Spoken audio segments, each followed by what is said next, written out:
Hi everyone, welcome back to my another video.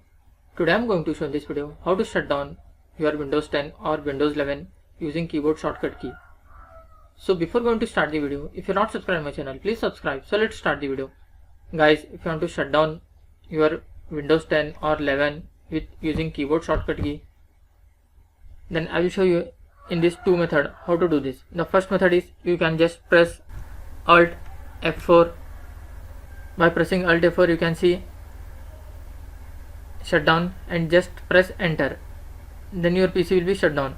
This was the method 1. The another method is you just press Windows plus X key. You will see this type of screen and press U and again U. After pressing this, I will repeat it once again. You have to just press Windows plus X key and press U two times. After this, your PC will be shut down. That's it guys. So in this way you can shut down Windows 10 or Windows 11 using keyboard shortcut key. Thanks for watching. Hope if you like this video, please like, share and don't forget to subscribe.